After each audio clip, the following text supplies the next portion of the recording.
The third act genuinely feels like a rehash of just old themes and old motives and everything like that. But I mean, the first act and just like the way we are dropped in to where we are with these characters is phenomenal. We still have, like, it's very fresh. Natiri is still in the mourning period, and then you get Loak's narration, which I was actually a big fan of that choice, to have Loak kind of be the one to lead us on this journey, especially with that line he has where he's like, "Morning, there's the Navi's way, and then there's my dad's way," and that just brings us to where these characters are.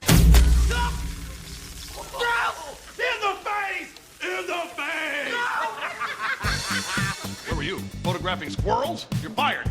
Chief, the planetarium party. Oh, right. You're unfired. I need you. Come here. You don't have any friends. Nobody likes you. Not listening. Not listening. I shot him 6 times. I shot him in the heart. This guy, this man, he's not human. You think you could steal from us and just walk away? Yeah.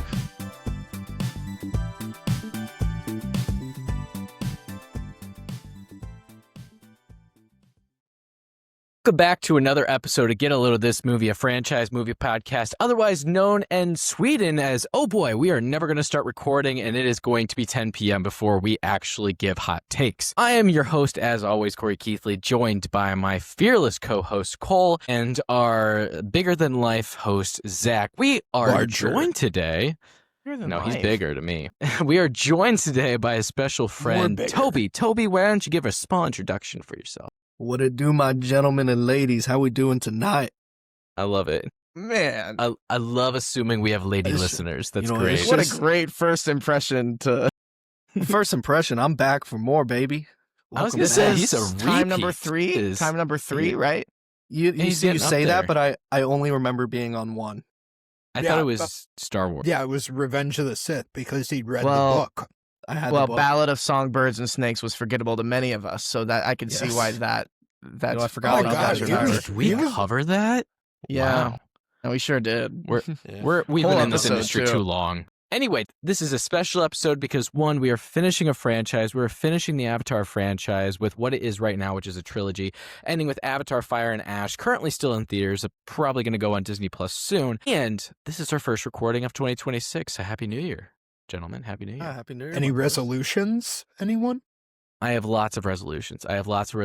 One of them is to see more movies in theaters. And I have a game specifically designed to talk about movies coming to theaters in 2026. Do you guys have any movie-related resolutions or just any resolutions that you're excited about? Movie-related resolution. This one's a little bit meta. I guess it's really hard, so I can't promise anything, and I haven't written anything, and any ideas I have are just vague concepts. But I would love to make another, at least film, because that it's long. Film another movie with Toby in 2026. That would be my resolution. Splendid. Zach, exciting news. We're not saving it for the post-credit scene. Do you want to say the news that happens? Yeah, I released officially on YouTube Grayson's Yard, the short horror comedy that I've made with Toby, and Cole is also in the film as well. So three of us, representing here from Grayson's Yard. And so that is completely available on YouTube. You can find an easy link to it on zachcohenstein.com. Or you can just Google Grayson's Yard on YouTube. I doubt you're going to get many results, so it'll probably pop up. I will say Zach, I did that earlier, and on a blank account, it was the first and only thing that showed up. Huge. That's good for the SEO. Awesome. That's Zach, what a good title would do for you. I don't know how we get this, but I am going to get The Dead and Grayson's Yard on Letterboxd somehow. Because Toby was just texting me about that today. Toby literally I know how to do it. I know how to do it. An application up and ready. I just have to send him a poster. Please, what are we waiting on?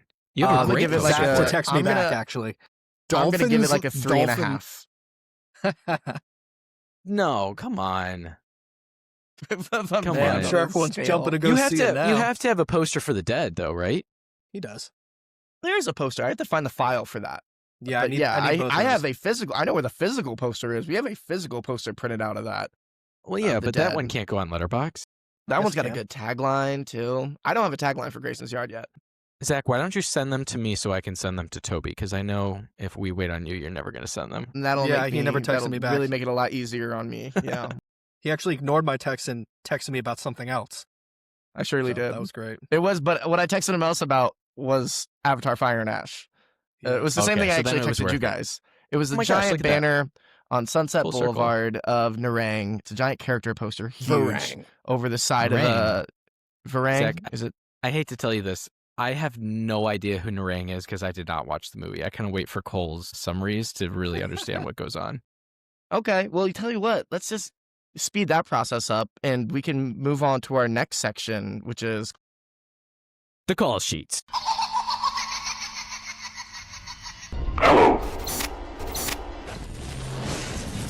You don't know me, but I know you. I want to play a game. There is only one key to open the device. It's in the stomach of your dead cellmate. You better hurry up. Live or die. Make your choice. yeah, that's all you, buddy. This is your thing. We're kind of cooking with gas today. I kind of like it. Guys, I am very excited for 2026. So I made a little bit of a game. This is an easy game that we can all do. And I'm actually glad there are 3 people here because I was going to do it, but I kind of set it up where it's like, if I gave the tiebreaker, I already kind of wanted it to go a certain way. So Toby, with you, we now have 3 and there can easily be a tiebreaker. But we have today a bracket to establish what our most anticipated movie of 2026 will be. I have 16 movies that I personally am highly anticipating, and I think I tried to go with like what we've talked about as a group too. So I think you guys are also looking forward to this. Not everything made the cut, but I think once we go through them, you're gonna be like, okay, those are pretty big movies coming out in 2026. Are you excited for the bracket challenge? We're gonna go through it one set at a time. Let's get it. Okay, here we go. We're going to go with the side A. I didn't come up with fun sides of it, but side A, we are going to start with the first round. Disclosure Day versus Michael. Which movie are you more excited to see? What was the first movie? Disclosure Day. Familiar with Michael? Oh, Michael Jackson? Yeah. Is that the Michael Jackson Yeah, film? the Michael biopic. Okay, I want to specify the way I made it. It was like as if the other movie you will not get to see at all. So Cool. So it's like most anticipating, but the other movie that you don't pick is not coming out. You know, this is an odd. Am I texting you the answer? Is that it? No, Or no, am no. I- Just tell me. We're gonna do best. This we're is gonna say odd 2 out of because 3. you saying that is big because this is like the oddest matchup because on one hand, I feel like I would rather go my whole life having not seen Michael and seeing the new Steven Spielberg Alien movie. But for some reason, I am more excited for the theatrical experience of seeing Michael Jackson biopic. I'm going to go with Disclosure Day because of what you said. Like, I wouldn't be able to see it at all, ever. So that's my pick. But me, I just had the giggles in the theater with when the reveal of the voice reveal of Michael in that movie. Yeah, that was. Hey, I couldn't Q. stop laughing, and I think watching that movie in theaters, I'm gonna be laughing up. I'm gonna really crack up. I haven't cracked up in a while, so I'll be looking forward to cracking up. with that Zach, one. I brought that up with Zach, and he goes, I can't wait for him to do The Girl Is Mine. That dude, that's gonna be my Avengers, and that's the closest I'm gonna come to the No. Avengers Endgame theatrical experience. No, if they do the no, Girl Is Mine. no. Okay. Get it all. Get out of here. Get out of here. Dude, Cole, what's that- your pick? If they do the spoken word outro, it's done. Spielberg all the way. Disclosure Day. Spielberg all the way. Toby. Yeah, I mean Spielberg. I do get what Zach's saying when I see the trailers, like especially in IMAX, gets me amped for Michael. But With that Billie Jean bass line came in. oh my god, dude, Are the movies back? I don't know. Okay, here we go. So we have Disclosure Day. Moving on. On to round or the second game, second versus. I don't really know what these are going. Dune Part 3 versus Mando and Grogu. Fuck. Dune Part 3 versus easy. Mando and Grogu. come on. Toby, you're going to go first with this one. Who are you picking? Dune Part 3. I mean, come on. Dune Part 3? That's my baby. That's an easy, yeah. Cole? Dune Part 3. I'm taking a Dune Part Denny 3. film over whatever John Favreau is Grogu doing slob. right now. And then, Zach, of course, you're going to Grogu pick Mando slob. and Grogu, right? Well, yeah, because I heard Jeb. Is that his name? I heard Jeb's back in Jeb. this one. Or there you some go. Rebels. Zeb. Zeb, that's Okay, it. sorry, I don't Zach, want to but- disparage Rebels. I like Rebels, but the whole like, oh, blah blah blah's in this movie. We gotta go see it. Just shut up. Shut up. Yeah. Make something good. Sorry, Zach. Mando and Grogu is not moving on. Dune Part 3 is moving on. So far, we have Disclosure Day over Michael and Dune Part 3 over Mando and Grogu. On to the next round, or on to the next setup. I don't know, matchup. There we go. Matchup. On to the next matchup. Project Hail Mary versus The Adventures of Cliff Booth. Oh, is that next year? Can I go? That's It's Cliff both of these Booth. are next It's year. Cliff Booth for me. Yeah. Okay. For sure. Cole, That's tough. it is tough. Have you read the book Project Hail Mary? No, not a but word. I know it's by the guy who wrote The Martian, which Yeah. played very well in movie format. That being said, it's Brad and David. I'm going on Cliff Booth. Cliff Booth. Toby, what's your I answer? don't know what Cliff Booth is. I'm Seven. gonna keep it real. It's I Toby. don't- Can we clarify for Toby really quick? Because maybe Yeah, he go ahead, has go seen ahead. the original and he's Please. just hazy. Can I'm sure I he is. Toby, this is clarify? a sequel to the Quentin Tarantino, Leo, Brad Pitt movie, Once Upon a Time in Hollywood. And Tarantino wrote this sequel starring Brad Pitt, who plays Cliff Booth. And Tarantino's not directing that it. changes it. It's David I don't know. Fincher directing it. So I was really excited for Project Hail Mary, but I think I'd be more excited for that, for sure. it's I think- Social Network director Toby who's taken on the Brad Pitt character. That's what this is. That.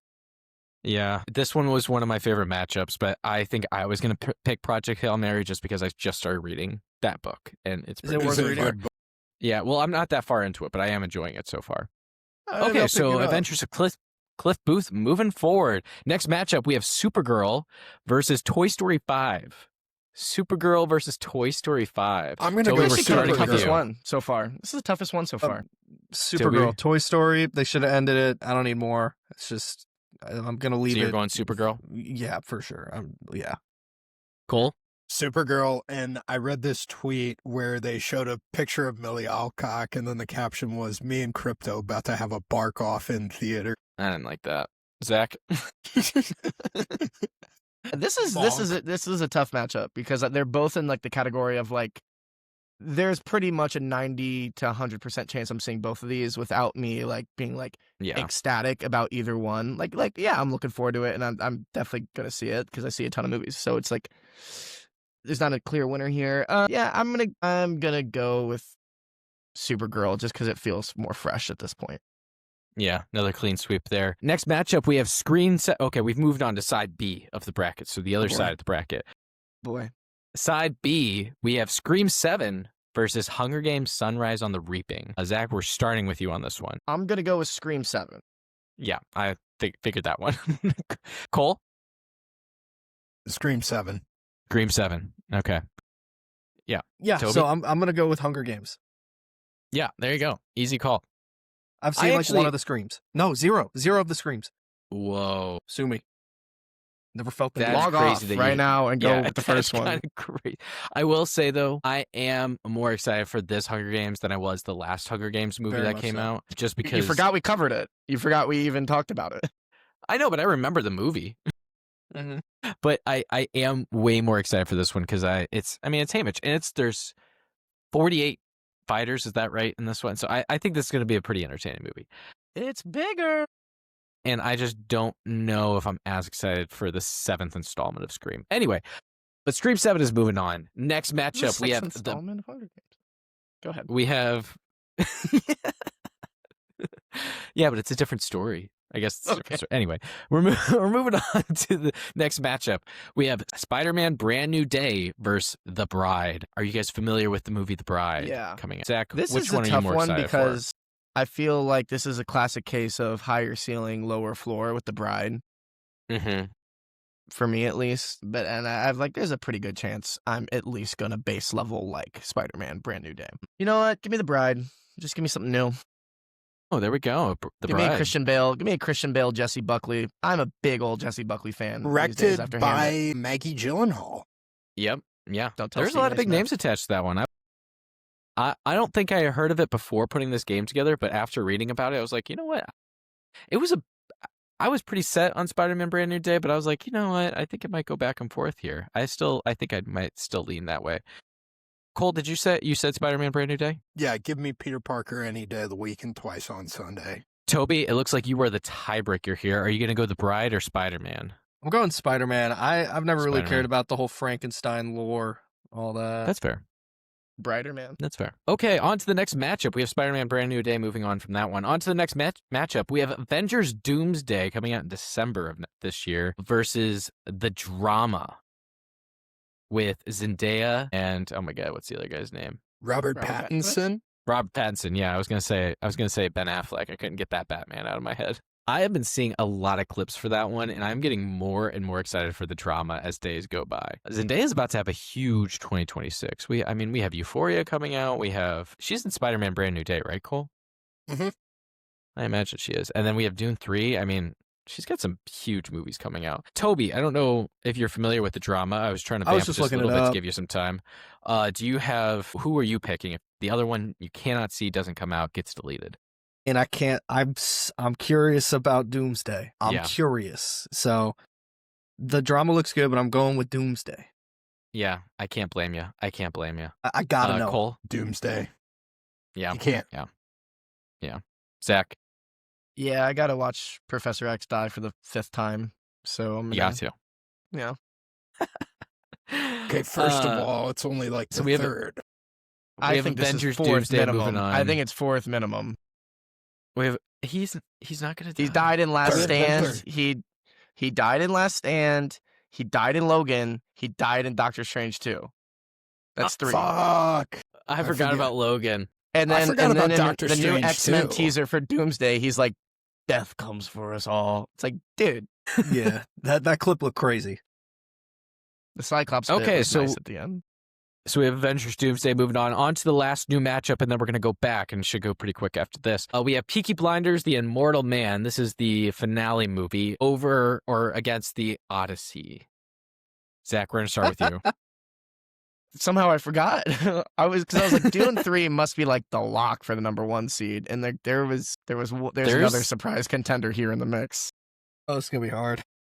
It's gonna be. I do want to binge the Peaky Blinders, so I'm part of the moment, with that. So maybe that'll be my next drama that I watch. But I can't. It's not even a thought. Yeah, no. It's Odyssey. Yeah, it's Cole. Odyssey, easy. Yeah, I haven't watched Toby. Peaky Blinders. I will say I am a pretty big Peaky Blinders lemming, so I am really excited for the movie, but there is just no comparison how excited I am for the Odyssey. Really quick on that note, did you guys, I know Toby did, I think Toby did, but did either of you guys get the Odyssey prologue before your Fire and Ash screening? Yes. Oh my I did. gosh. My God. I had an entire section of my notes just about the trailers. Like, that was the highlight. highlight. Talk about them. It was insane. Like some of these trailers. I mean, we can get into it later. We're almost done with the game. Okay, we're going back up. We're going with the Odyssey versus Avengers Doomsday. This is a big one, but what are we going with, Toby? We're going with the Odyssey. That prologue got me feeling some kind of way. Yeah. Cole? I can't wait to see Christopher Nolan do a realistic version of a Greek myth. Yeah. Zach? Odyssey. People actually drowned on set that day. No way. Next matchup, we have Scream 7 versus Brand New Day. Spider-Man Brand New Day. Zach? It's going to be Scream 7 for me still. Ooh, Scream 7 for you. Cole? Spidey. Toby, we're coming to you for the tiebreaker. Yeah, we hitting it with a Spidey.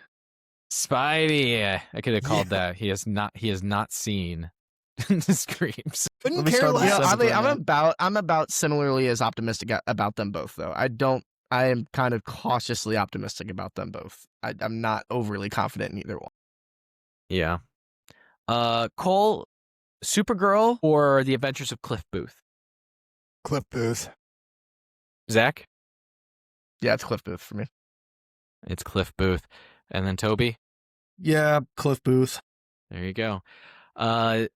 Cole, Dune 3 or Disclosure Day? This is a hard one. This is a really hard.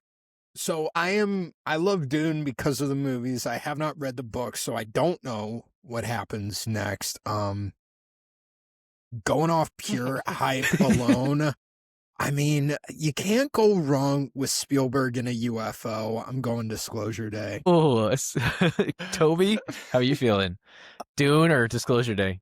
I am currently halfway through reading Messiah. Ooh. And yeah, I cannot wait to see Dune Part 3. That is Zach, taking my vote. You're the tiebreaker. What are you gonna pick? I'm going Dune 3 without much thought, honestly. when Cole was like, I haven't read the book, so I don't know what's gonna happen. My intrusive thought was like, spit the biggest spoiler you possibly could in one sentence right now, and just to reveal the end of Dune Messiah completely. Cole, I'll Yep. text you offline. Never mind. Just text Cole the spoiler to spare Toby. Paul comes Cole, out you're at gonna the be end. the He's gay. tiebreaker on these next two. You're gonna be the tiebreaker. Toby, Dune Part 3 or Adventures of Cliff Booth? Dune Part 3. Dune Part 3. Yeah. Zach, do you have a preference between the two? It's gonna be Dune 3. It's gonna be Dune, and then Cole. I'm sorry, there's not a tiebreaker, but we're gonna have you Dune Yeah, Part 3 or Cliff Yeah, Booth. coming off of Dune 2 and coming off of Once Upon a Time in Hollywood, I'm going Dune 3. Going Dune 3. Yep. And then on the other side of the bracket, Zach, we have Brand New Day or The Odyssey. Oh, Zach, that's a tough one. Both of them got Zendaya. Gee. Does The Odyssey have Zendaya too? Yeah, she plays Athena or Cersei. She's Stacked. She is about to have a crazy 2026. And Euphoria okay, Zach, season what are you 3. picking? I know that. Out. That's insane. And the It's drama. And the drama. Right. Zach? Yeah, that's gonna. What did I don't even remember what the other one was, but I know it's not Brand New Day. It's gonna be whatever the first one said. Was it Odyssey? Yeah, it's Odyssey. Yeah, The Odyssey. Yeah, that's a good Toby? idea. Yeah, Brand we're New going Day or Odyssey. Odyssey? Cole? Odyssey. Okay, Cole. We know you what get the this is coming tiebreaker on down this one to. too. We know what I this don't like bracket is this. coming. We know the. So we are down to Dune Part 3 and The Odyssey. Toby, Yeah. as our guest, please, which one are you more excited to see? The Holy War begins, brother. Dune Part 3. I have to know how it ends. Zach, are you gonna decide right now, or are you gonna put it into Cole's hands? It's Dune 3, and just solely on the fact that I think in terms of quality of movie, I could see both of them being elite. And honestly, I could say Odyssey might even have the higher floor, perhaps. But I just coming off those last two. I mean, there's a chance if this movie is as good as Dune 2, we're talking top 3 trilogy of all time. I really do. I that's really true. think so. So we gotta see this one through.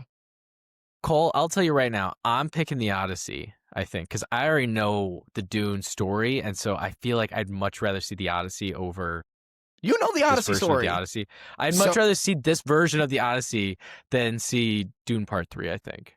So I'm gonna Cole, spoil how the Odyssey ends. I'm gonna spoil that I've actually 4,000-year-old read book. I've read 2 versions of it, and I've seen one version in theaters. The version I've seen in theaters was the SpongeBob movie. It was Oh Brother, Where Art Thou? That's a great one. I forgot about that one too. The story of the Odyssey is one I love, and I can't wait to see it actually be brought to the big screen. So I'm going to go the Odyssey. Dune Part 3 is our winner and our most anticipated movie of 2026, officially getting a load of Dune Part 3 in 2026. It's But we are probably still- going to get a load of all these movies in 2026, so stay tuned to hear more about it. And you know what? Maybe we'll do just a one-off episode on Dune 3 and a summary episode of For sure. Dune 1 and 2. Dude, I would not be surprised if one of the two movies, the two studios swerve in this game of release date chicken.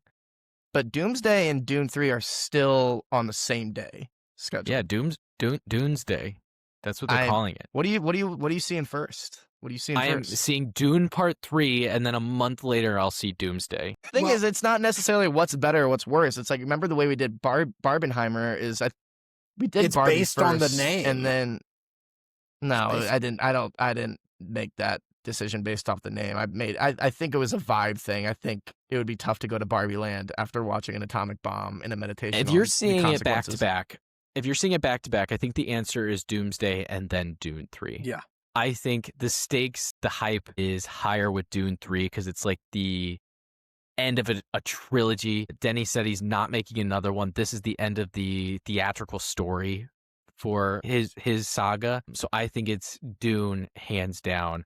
When Doomsday is trying to revitalize Marvel, I think Disney needs to swerve. I think they need to swerve. I think I would also do I would do Doomsday first just to keep Dune 3 in the back of my mind while watching Doomsday. Just to I'd be like, yeah, I'm having a good time. Even if I'm not loving this, though, I'm still in a great mood because of what I'm going to do. So you know why he's really doing that? Later. He's going to watch Doomsday, and then he's going to watch Dune Part 3 and be like, see, they could have done this better in Doomsday. Well, Cole, you say that, Cole, but I guarantee you they will do everything better. I guarantee you they will do everything better. I have an image in my head of when we saw Barbie, and there was like a lull, and then all of a sudden you hear boom, like a huge explosion in the next Believe room over. that actually took place during America Ferrera's speech on feminism. Yes, it did.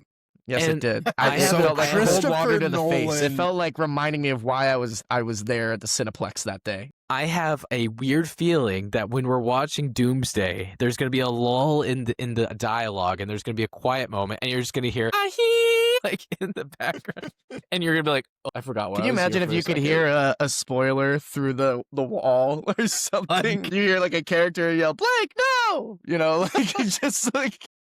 Get out of the way! Well, I'm excited Okay. for that, but that was 26 minutes we'll never get back in our life. So on to the action. Even the opening scene, there's always some random girl who gets a call that undoubtedly ends up getting her killed. It's also predictable. There's no element of surprise. You can see everything coming.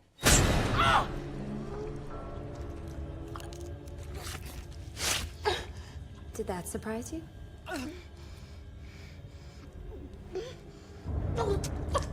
Why? Because you talk too much. Now shut the fuck up and watch the movie.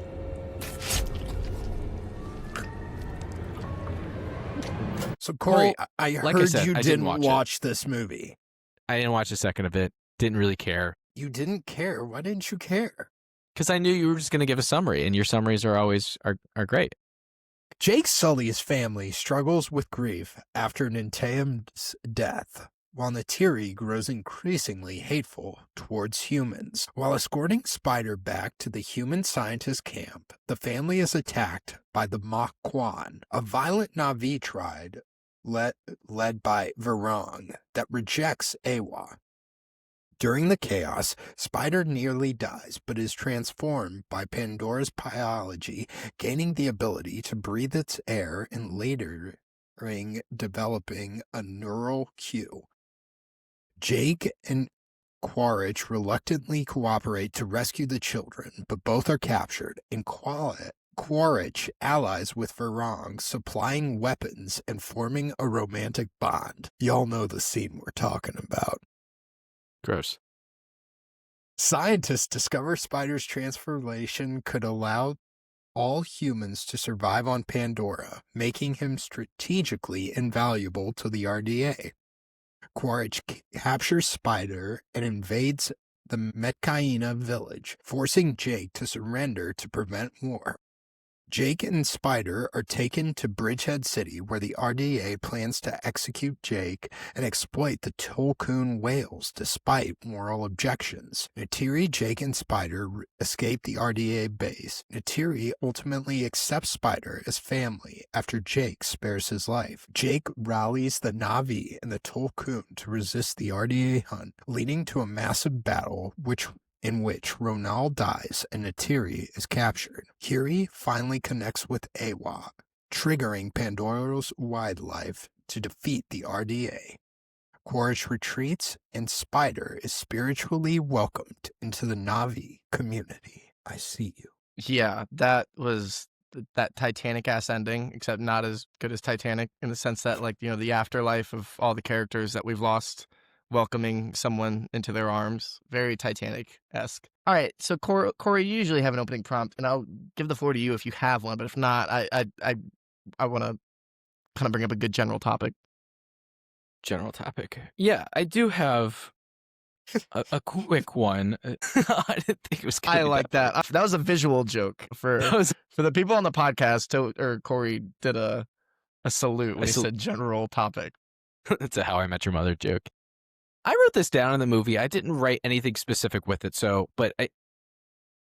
we talked about we talked about how Way of Water, it catches you up where they are, you know, and right away we see, like, it doesn't really rush the beginning, but it moves pretty quickly as it's going through it.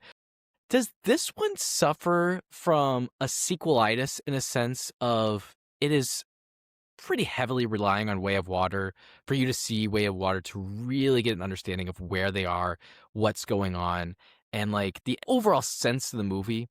Because I do like, after having put in the time to watch 2 3-hour movies, that in this one they're like, okay, you guys have put in the work. I do appreciate that. But that's like, I wouldn't consider any of us on the podcast the average moviegoer.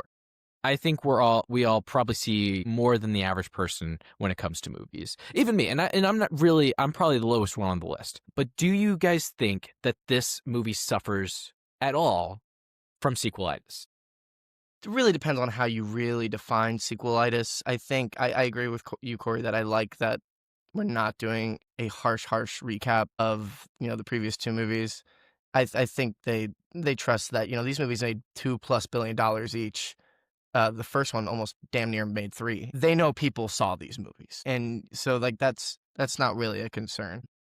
I think for me, the symptoms of sequelitis I'm seeing here are more so just regurgitations of what we've already seen. Like it's overly familiar at a certain point.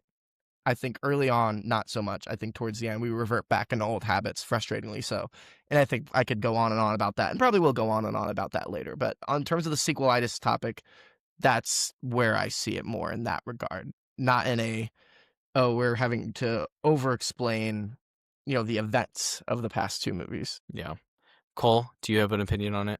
I mean, like Zach said, the third act genuinely feels like a rehash of just old themes and old motives and everything like that. But I mean, the first act, and just like the way we are dropped in to where we are with these characters, is phenomenal. We still have, like, it's very fresh. Natiri is still in the mourning period, and then you get Loak's narration, which I was actually a big fan of that choice, to have Loak kind of be the one to lead us on this journey, especially with that line he has where he's like, "Morning, there's the Navi's way, and then there's my dad's way." And that just brings us to where these characters are, and it's a phenomenal thing. But I think there's almost an unoriginality by having Quaritch redo a bunch of this stuff, and I feel like we're just setting up the next piece of the puzzle. Redoing rather what? like doing Jake's thing, like going to make friends with the, Okay. yeah. I see what you mean. In a much different way, but he's doing it, and then it just feels like Cameron's setting up the next domino more than trying to build the line of dominoes to later knock down. He's just setting up one instead of realizing that there is a bigger story to tell, and he's playing it safe, almost, it feels like. And I never thought I'd say that about James Cameron.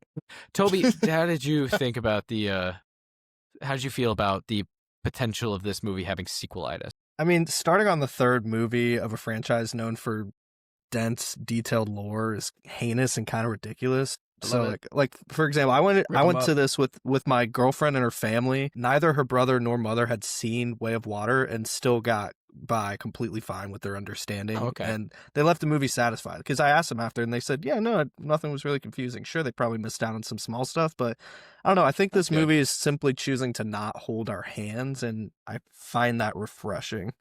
I like. No, yeah. I like that we have a real point of view from someone that didn't see the previous one and they didn't feel like they were left behind. Because I was just thinking, like, I wrote down, like, Jake's bloodlust is one, like, it's much higher in this one. And so I was like, I wonder if you're getting the wrong idea from his character. But I mean, again, this is another 3-hour movie, and I think over the course of 3 hours you kind of pick up a bit more than just him being nasty Marine at the beginning. You see his conflict. He's just like, he's mourning. Kill. Yeah, he definitely, as the movie goes on. But I wasn't sure if that was me bringing in stuff from the past or something that the movie is actually presenting. So I'm glad we have that perspective from someone that didn't see the previous one. I like that we pick up right there where the first one left off in terms of the grief. I like that we're seeing them go down to the wreckage of the climax of the second movie and like look for weapons and stuff like that. That's cool to me.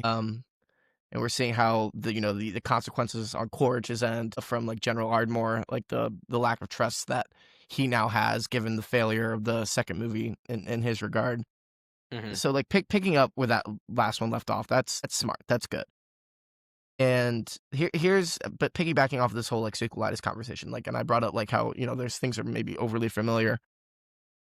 What I love about the first Avatar movie is, like the things that really brought people to the movie theater for that movie, what made it such a big deal, like the really crazy, unique nature of the visual effects, like that no one had seen anything like that before. The concept of just the general sci-fi concept of putting your body into an alien body, or putting your consciousness into an alien version of yourself, to acclimate with them. That's really new. And even that on top of a familiar story, that was still enough to be really cool. And obviously the whole planet of Pandora, everything on Pandora was created, and it's really just a whole world you're immersed in. Really cool and fresh. The second one, a lot of years of build up, so the visual effects are even better, and I was blown away once again with that one. Because it's just years and years. It's a huge leap, and we're seeing a whole new world of Pandora, like the Ocean Tribe and all the stuff in the ocean. So that's all new. And then the Quaritch arc was also, like, thematically speaking, in terms of characters, like the breath of fresh air there. Because that was a really cool new thing they did with him. So with the third one, what's fresh here? Because we don't have the years and years of build up coming off of the second one. It's 3 years, which is, it's a good time between sequels and an ongoing saga. That's about the time you'd want, I think.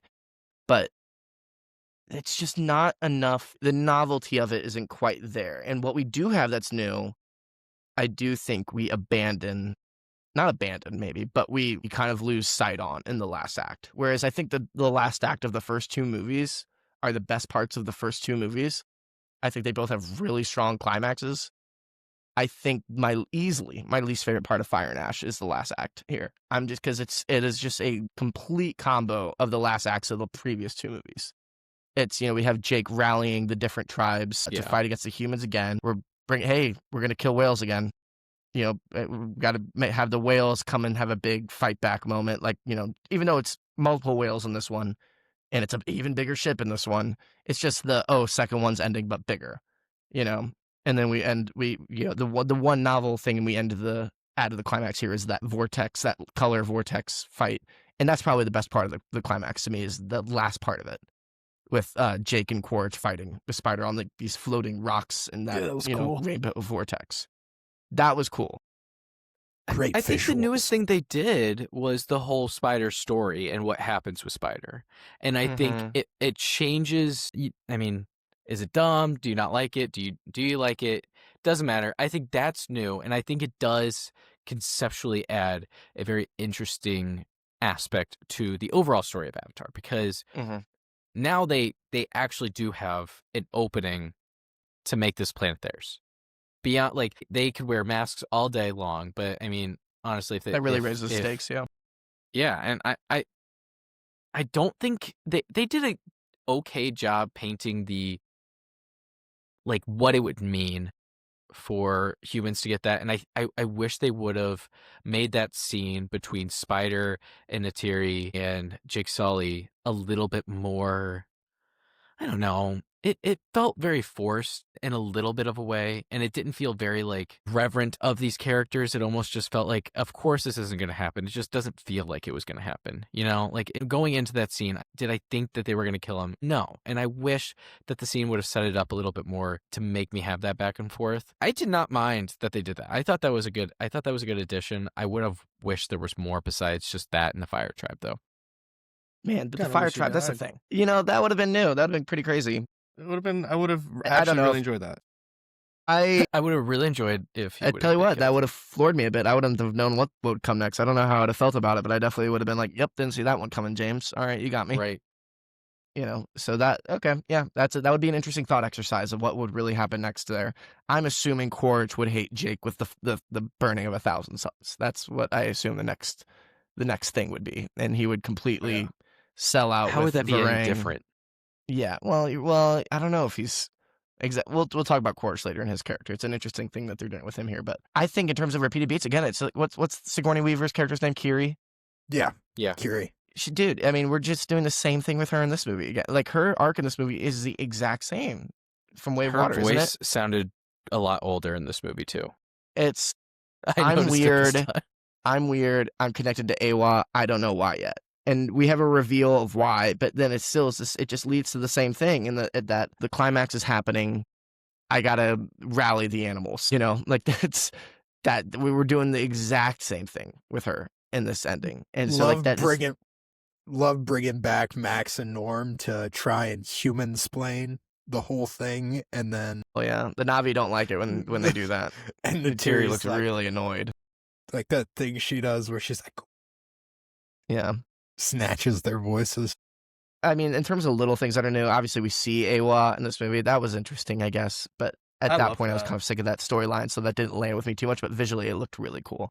Awa looks like the baby from 2001: A Space Odyssey. Did anybody else seen think that movie? that? Never seen it. Never. I think the Wind Traders looked cool in terms of their little, like, kind of like floating manta ray things that are pulling these big, like, fleshy looking sails. Like, that was all I interesting. didn't like that they were shot down. Dude, I felt so was bad actually- when that one was struggling in its harness. Yeah. Yeah. I noticed that that this was time. sad. I saw made it two me sad. times, and on the second time, I really did fixate on how it was trying to get out, and it was getting dragged down. I was like, kudos to James again. Like we said at the beginning of Way of Water, when he shows those animals running away from the fire, like he doesn't shy away from the brutality here. Except in this time, it's not humans doing it; it's other Na'vi doing it, which is the fresh part of this movie.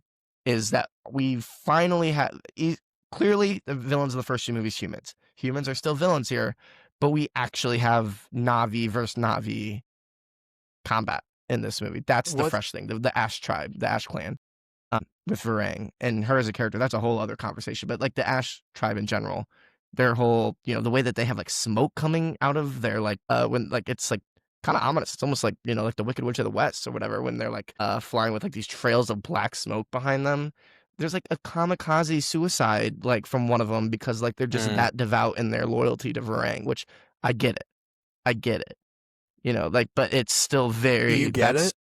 Oh, I get it with Varang. That again, Varang. But that scene was like, whoa, when it blows himself up and like that was that action scene, that entire action scene, their introduction, definitely one of the highlights, if not the highlight of the movie, I think. So that's what's fresh, and they continue it into the second act with Korch meeting Varang, or like going to the Ash clan and all that, and like trying to gain their trust with these weapons and like the whole trippy drug sequence, all of that.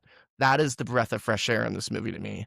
And then I think that's why I came out of this movie not like, oh, that was bad, because spoiler alert, I don't think it's bad. I actually think it's good. I just was so frustrated because it felt like missed opportunities, because I felt like, oh, you really had the potential to make this my favorite one. And instead you just kind of reverted back to old habits for the last act of it again, instead of really keeping the focus on what was so strong about the first two acts. That last act, I wrote down, geez, talk about a brouhaha. Like, there is just stuff happening everywhere. I don't mean to get too off track, but that was one of my big issues with this movie, was how they treated the end, and how, like, at a certain point, I just could not tell what was going, like, were they winning? Were they losing? And maybe, you know what? Maybe that's because they had Na'vi. They had Na'vi fighting Na'vi, and so maybe that was part of it, that there were just too many like CGI characters going on at once, and we didn't have these big metal ships to differentiate, and we just saw like the flying whatever the birds are that they're on, like we just saw them going at each other, and so maybe that was part of it. But this brouhaha, I mean, it was hard to watch, I will say. Toby, did you have something new that you liked or disliked about this movie that they brought in? I know we've kind of covered a lot, but No, I mean, I was just gonna say the Navi on Navi fighting. I think that was really fascinating, especially after hearing for two movies how much stronger their bodies are, like reinforced with natural carbon fiber and stuff like that. So it was interesting seeing them just kind of toss each other around. Yeah, toss you around. I love tossing each other around, especially when it's in the air like that. Yeah, and it's like Varang versus Neytiri when they're on their respective pterodactyl creatures. Again, like I said, Banshees, I think they're called. Sure, they're whatever they are, as Banshees. That's cool. That's new. Like I really enjoyed that stuff. Ikran. Yeah, okay. I'll take your word for it. I think that's I think the Ash clan is the gem of this movie. I know I've said that, but I guess I'll just put a button on it there. I think that's the gem of this movie. That I think James has so many good ideas that he's almost lost sight of which ones are his best ones. And I think he, in this movie, thought the whales are still my best idea. And I he think thinks that I like too. the whales in the second movie. I think he has a misunderstanding, and God forbid he ever hear this. I don't know if he would ever waste his time. I'm Whoa, sorry. waste time. Well, he's got James Cameron has better things to do. He does. No. This podcast? By that I mean No like, way. well, I'm just saying awesome. He's a genius, but again, I think he has a miscalculated what his best ideas are. He has so many good ideas. The whales are cool, and I loved him in Way of Water. But the coolest stuff he could have done is why isn't this climax on a volcano?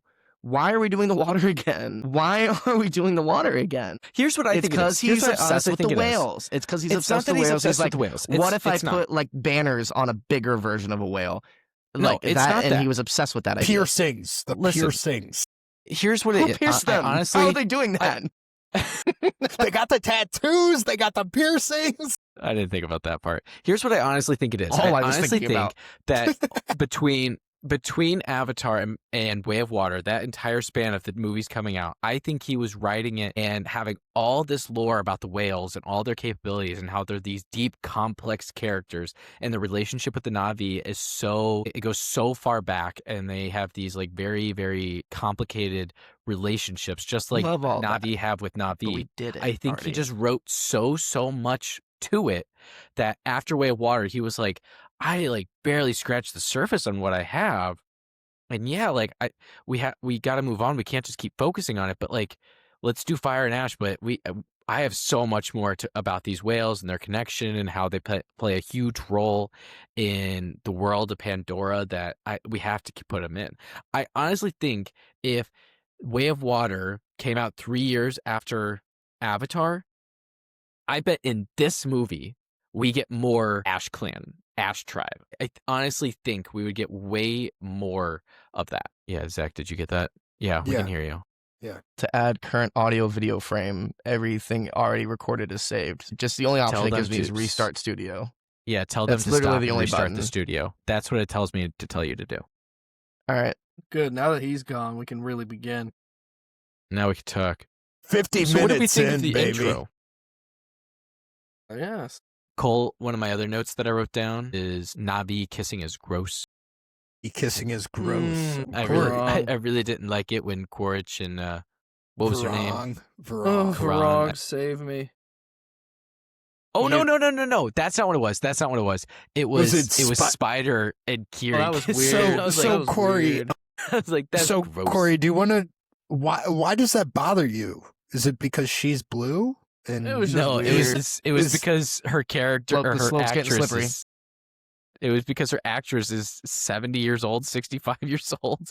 I read And some Spider's article actor is like that they had to 25, film 23. it. They filmed it with like stand-ins and stuff. And Yeah, I know, this was filmed like freaking like 7 or 8 years ago or something. Jack Like, this is- Champion was like like a 6 or 7, kid but- when he filmed this.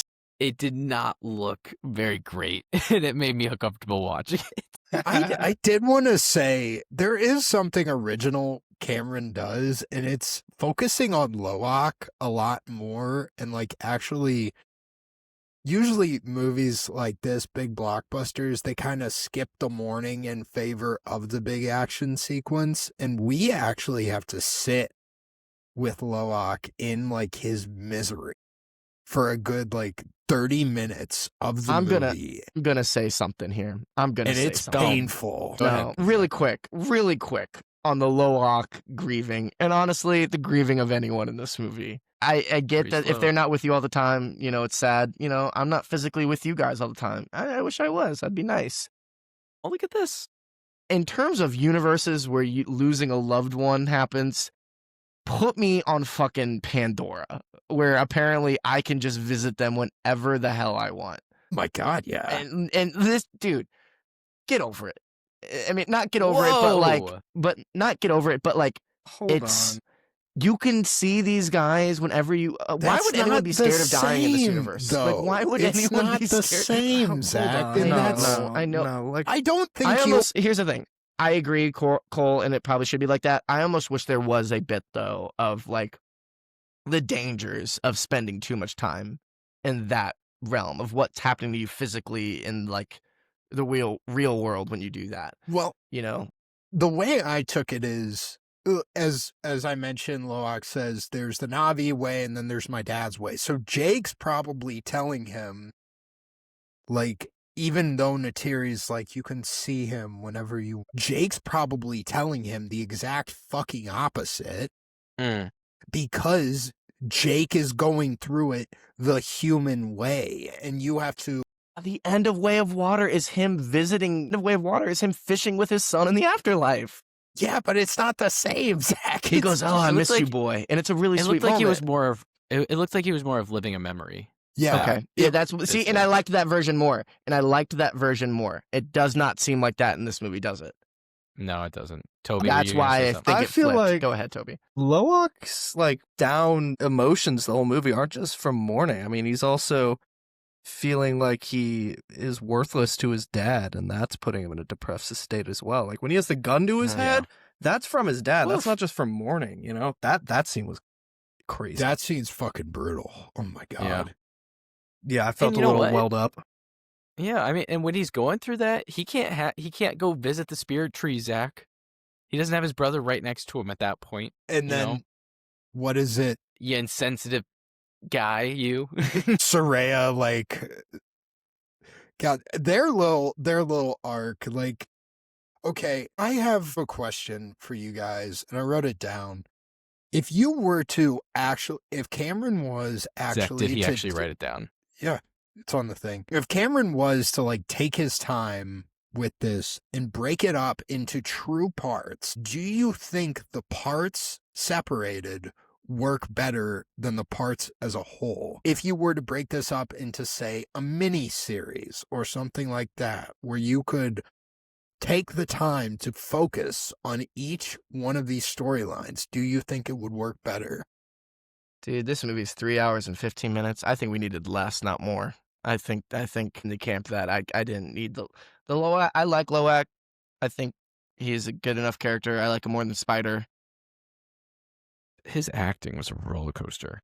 But Loak, Spiders. you know, it reminded me. This is a brief sidetrack, but it kind of brings me back to like things that why this movie is just not like it doesn't reach elite blockbuster status to me. It just falls in, even though with all the unique stuff we've talked about, there's just still so much stuff that's like very standard formula, like stuff like this. I remember showing our good friend Noah Dune, and one of the things that he told me afterward why it felt different is that scene in the beginning where Paul, to both his dad and to Duncan Idaho separately, says, "I want to go with you with the advance team to Arrakis." He wants to go early. And he's denied by both of them separately, you know, in their own ways. And both scenes are really good. And Noah made the point that in most other movies, the next thing for this young protagonist to do would be to sneak on and like leave early and disobey orders and go. And that's generally how that would happen. That's probably what he expected to happen, having not read the book. And that's generally what would happen in movies like this.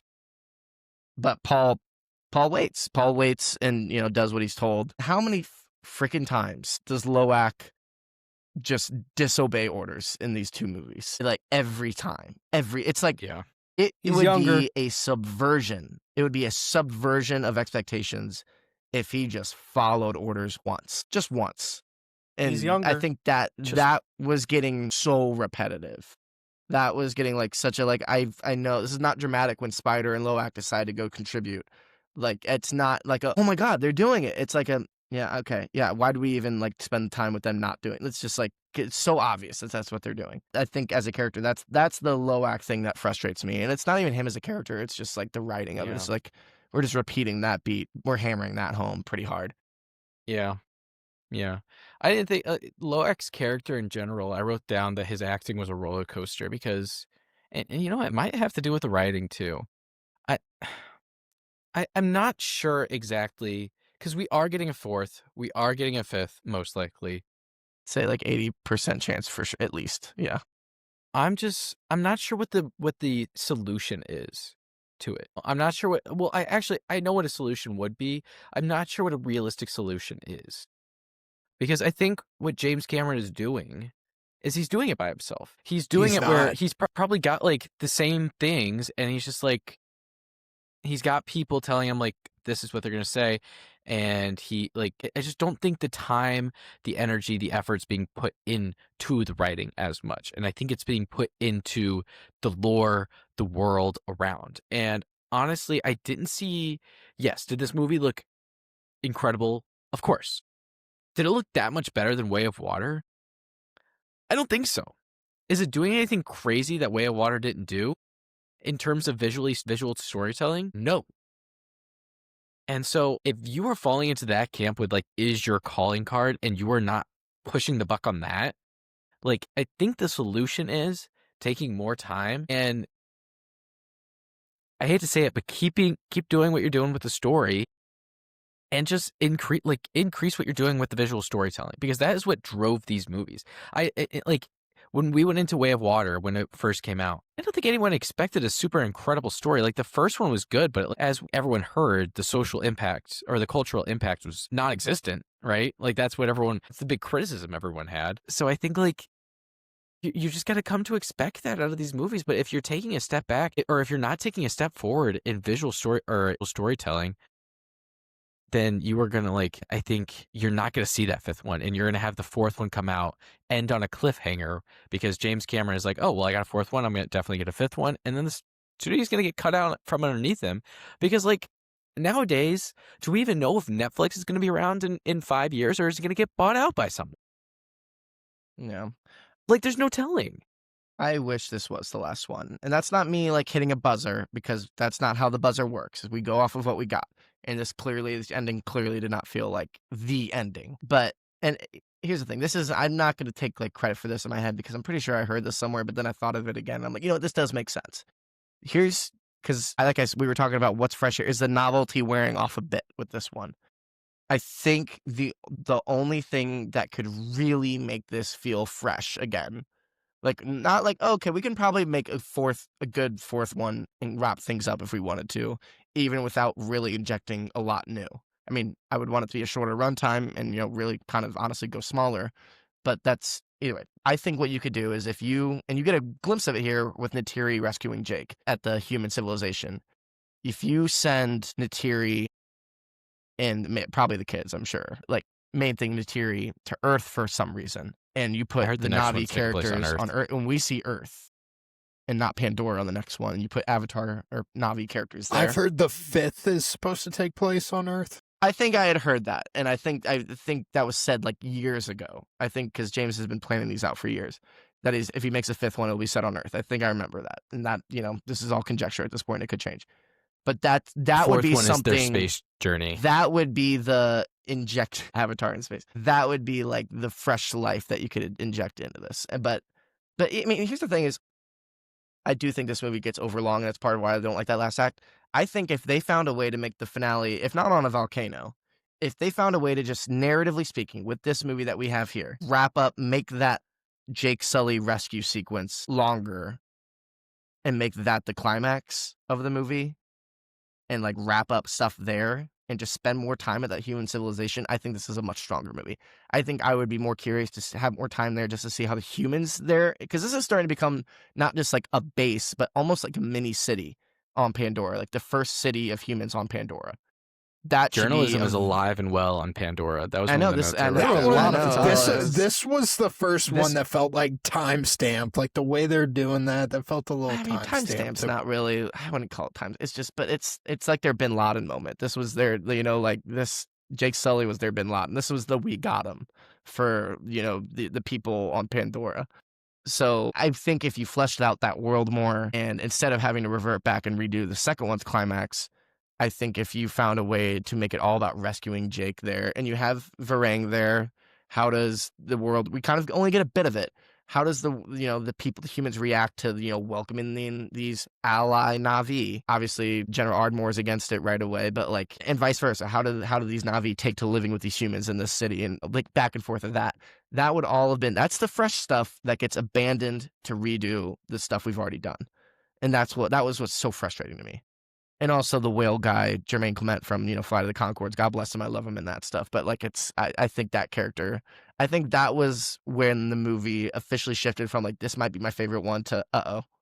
You know, like once it was like So wait, which part? Once he rescues Jake, once he starts his rescue operation for Jake, and like Oh, starts back doing the bulldozer, like has my objection been noted now, motherfucker? Like his crowd cheer line that got no reaction in my theater, like None. that, like that was crickets in my theater. Just like I think because it's the why are we doing this guy again? And like the same thing with the bad guy with the arm. We're doing the exact. He got a cooler death, even though he lived.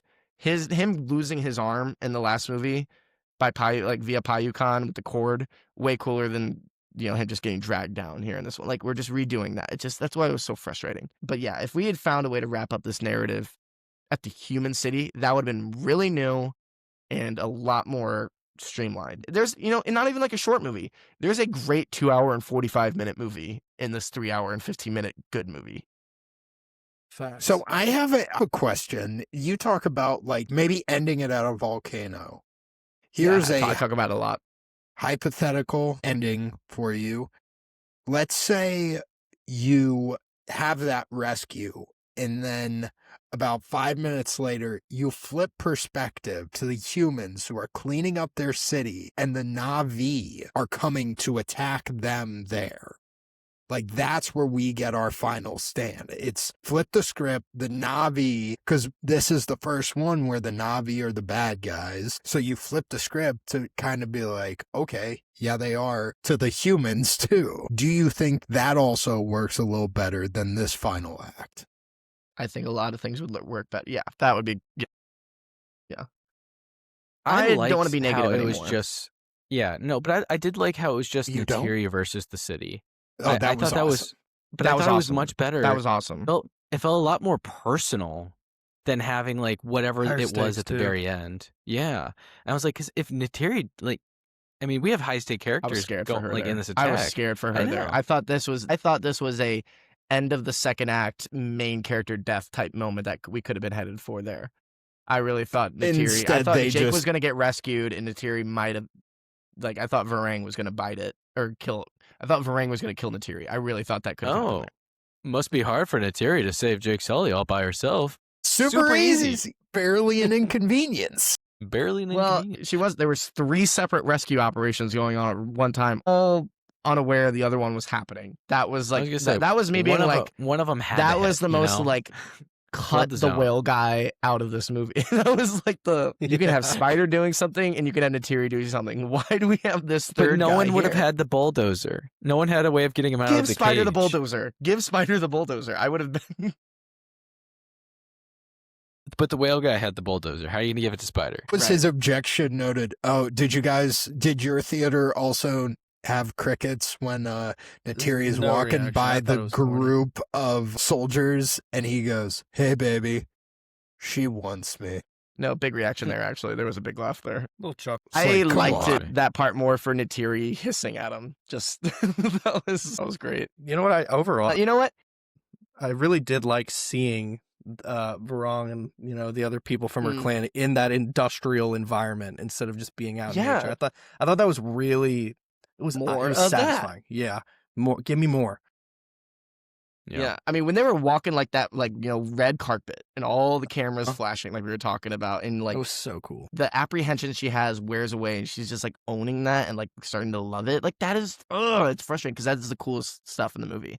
And you don't abandon that character, but you lose the focus of that character. And that's what's frustrating. But Yeah. I have a Porridge feeling that goes she's going to be in the next full- one, and we're going to get a moment Yeah. like that. I hope they do focus more in the next one on this being like a small city aspect, because I really didn't think, when you said it, I was like, oh my gosh, it really is becoming that with all these journalists around and taking all these pictures as Jake got captured. I kind of hope we do see a little bit more of the actual, how it's like a city in there. Like maybe we see some guy go into his apartment, like just something small, simple like that we get. I mean, it's a 3 hour and 15-minute long movie, and I'm sure the next one's going to be about the same. Some vibe just There's gave me time. that this is just like the RDA workers, but obviously because it's Jake that they got, it's a big deal for like everybody who works for RDA, because Jake not only saved Pandora, he cost millions of people their jobs by kicking humans off Pandora.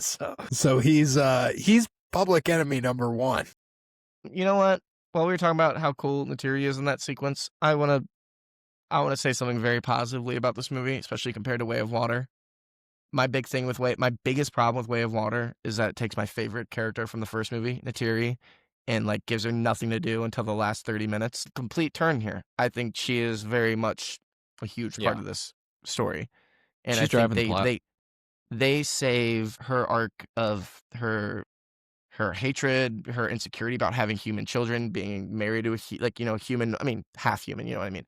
Like that whole aspect of her and having to grapple with that and having spiders be like that, the face of humanity dancing in front of her face, literally dancing in front of her, and how that really starts to piss her off, get under her skin, especially given all she's lost. That is something interesting for her to do. And then that final arc of her like turning over her opinion on not killing Spider, like that was satisfying. And then the action scenes with her are always the best too. So like that's a big positive for this movie compared to Way of Water for me. So like Toby, did you have any Natiri Fire and Ash thoughts? And you can compare it to Way of Water if you want, but how'd you feel about our girl Zoe Saldana in this movie? I really enjoyed the whole sequence of her getting shot, damn near dying in the forest, and getting picked up. That whole sequence, I thought that worked really well. Because you're right, and I guess I kind of forgot about that. She really didn't do much at all in Way of Water until the end. Mm-hmm. So it was nice seeing more of her, her internal struggle on display as well. For certain. Any other No, I mean, I think we kind of touched on it, and I agree with you. She had a lot more to do. Big positive. I think James Cameron listened to the podcast and realized he needs to do something with the best character available. 2 weeks before the movie came out, he said, "You know what? These guys are right." He recut the movie. I will say, her and Jake's sequences too. I mean, I love the two of them together. I think she brings out a really good performance out of Sam Worthington. They play off each other incredibly well. I love that sequence where he's like giving that big speech, like, "You will not raise that bow," and even though he knows she's gonna do it, like, he still like asks her not to, which also leads to my favorite Jake line in the movie where he's like, "And you all die. You particularly die a lot." That's when he's nice. screaming. That was another Natiri fear scene for me where I was like, "Oh, I think she is going to raise that bow." I think she was. I was like, "This could." I could see this going bad for Natiri. I was really scared for Natiri this whole movie. That was my. If one of our characters is going to die chart, I think she was the one I was most scared for sure. The whole movie. Yeah. But he had to get and almost Kate because she Winslet. was getting so much to do. I was like, it's like, it's like, send off. Yeah, but this is such a send off type of thing. I thought, oh no. I think her and Sam Worthington, Zoe Saldana and Sam Worthington, just bring out great performances out of one another, and I think it's primarily Zoe Saldana bringing out the great performance. Wow. But I do want to talk about. I will say she's the better actor. Whoa, more experience, I guess. Oscar. That's all I'll say. I do want to talk about the characters, but I have a quick question before we talk more about the characters. In a potential fourth one that Zach says is only 80% likely to happen, which it's I think it's probably true. I'd go up from that probably, but I think at least 80%. the 1 billion mark is a good like 80% marker, I'd say. But what main character do you think is most likely to die next? Spider. Jake. No. I feel like honestly, Jake was maybe die in Jake. this one. Honestly, Jake with the fact what if the that next one opens? My dad died, and it's just low. Jake dies off screen. Opening shot, Cook's head rolls on the screen, completely soaked in blood. That too. I saw like some tweet. I don't remember the content. It was like hashtag give Took a gun. Just like stop sidelining her in these big fights. Give Took a gun. I will say, I think Jake and Natiri, with the story, what Cameron's doing is leaning more towards the kids, the child actors, and I think Jake and Natiri, I don't feel good about their odds in the next one, even though they're not wrong.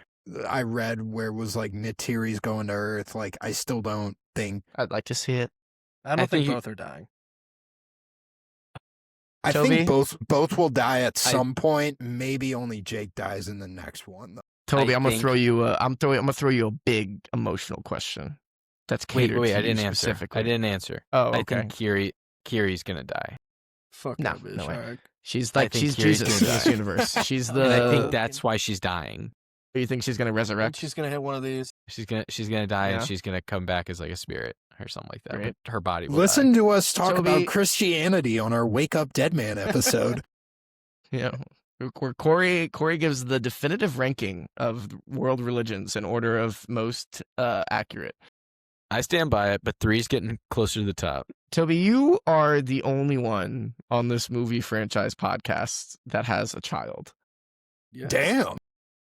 So I want to know, this is not really a factor in the first Avatar, but as a father, does that affect the way you view, Natiri and Jake's parenting in these movies? Do you gain anything from, do you get, or do you like, oh, not me, I wouldn't do that, I would handle that differently, Because honestly, I thought of this question just now because I was like, you know who Took kind of reminds me of? Kind of reminds me of Toby's girl a little bit. Quick side note, I didn't know that Took was a girl until they dropped she in this movie, and I was like, oh, okay, I thought it was a little boy. No, I mean, Jake is definitely like, I mean, I'm not a hardened military vet, bro. I'm not treating my Pretty kid hardened, like, I think. I mean, always, but I'm not treating my kids like they're mom my, is. I feel like I would take a more caring approach, a more loving approach than that. But I don't know. I also only have a girl, and so I don't know what it would be like to raise a boy. Maybe I'd be a hard ass. Who knows? Yeah, no, nothing significant. I'm not sitting there thinking, man, yeah, I see a lot of parallels here. I'm thinking, yeah, that's a guy who You don't You haven't been in a lot of similar situations as these characters? Yeah. I'm like, man, that's a guy who likes to discipline his son.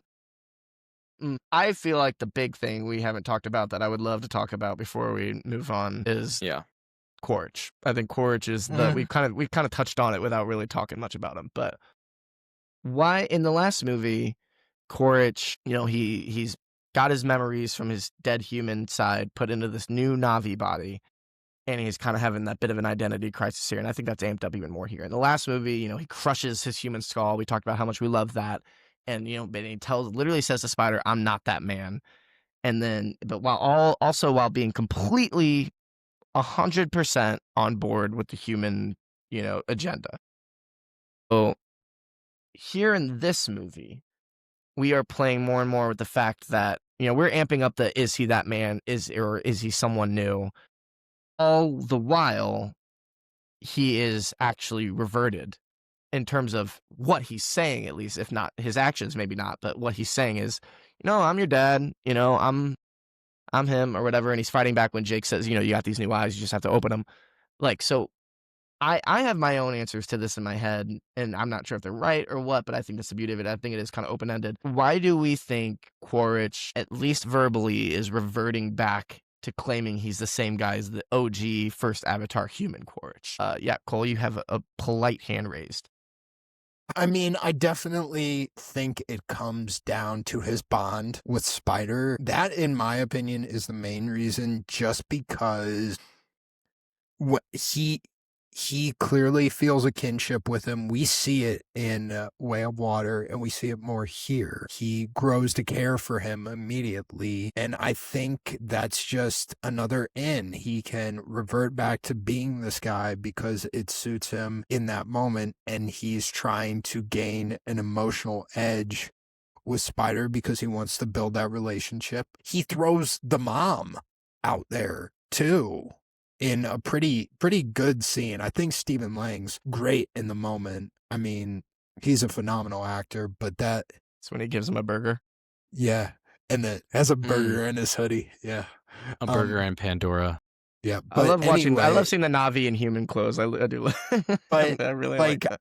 Genuinely think it's a way to get close to Spider, whether it be cheap or not.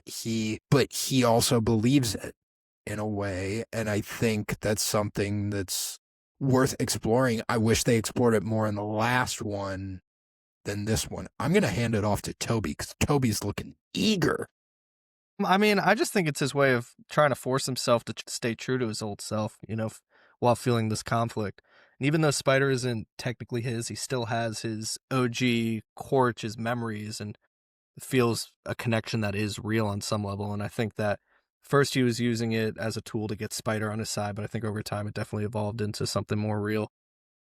Toby, both of you guys, Cole, Toby, nailed it, because those were the two things that I was thinking. I think he wants to get closer to Spider, saying like, yeah, Spider's actually my boy. I am that person. That's one way to do it. And also, I think he is getting more and more uncomfortable with, I think it all comes from his connection with Varang and how much he's really into her and him embedding himself into that culture. The fact that he paints himself like them by the end is, and like, General Ardmore laughs or whatever at him for doing it. I think, and Jake's the whole time telling him like, wake up, you can be a new person here and you can open your eyes to this whole world that's here and like actually understand the people. I think he is getting into it, and that's making him deeply uncomfortable because that would negate all of his rage at Jake, because it would be he's doing the same thing that Jake did. Which Cole brought up at the very beginning of the movie, of that we're seeing this exact same journey. I know, but I like Jake it. went But on. see, I'm bringing it up as a positive. I love it. That's like one of my favorite. Everything with Quaritch and the Ash Clan, favorite part of this movie. And you know what? Like the two separate periods, like one at the beginning, kind of one at the very, very end, where Jake and Quaritch have to work together over their co-parenting a spider. Like, these two I love that. These two dads. My two dads. Spider. I love that, and I wish they played that up more. I wish Quaritch and Jake. Big and blue. I wish Quaritch and Jake were on their own together trying to save Spider for a longer period in this movie. And I think that setup, that would have been a good character matchup. I think Neytiri and Spider on their own would have been a good character matchup. Anything like that. I wish we could have played that up more. I also think it's good that you have Quaritch going through this, and then you have Corporal Wainfleet, who is not bending to any of this stuff that is going on, just to show the contrast of, okay, someone's actually like drinking the Kool-Aid per se, which is what you could say Quaritch is doing, and someone's like very like, yeah, I'm human, I'm just here to do the job. Dude, I'm just collecting a paycheck and I'm big and blue. And this is a good segue into a favorite sequence discussion, because this is my favorite sequence of the movie. Everything from Quaritch showing up at the Ash Clan with his bag of guns to try to negotiate with them, all the way through, like the drug sequence to where she's like, I'm gonna make you my sex slave, and him being like into it but also drugging out, and then like the one clip that Toby sent me before the movie came out with a leaked video of him going drop him, like that was cool, and like so cool. But then that slow motion, dusty gray return of Quaritch and other humans with all the supplies that he promised for them. But the music, there's no dialogue there, just the music of him giving her the flamethrower and her being so enamored with it. Baby, you're my kind of crazy. Then like bringing him into the tent after he brings her that. And then what was the guy's name, Cole, that you were just talking about? Wainfleet.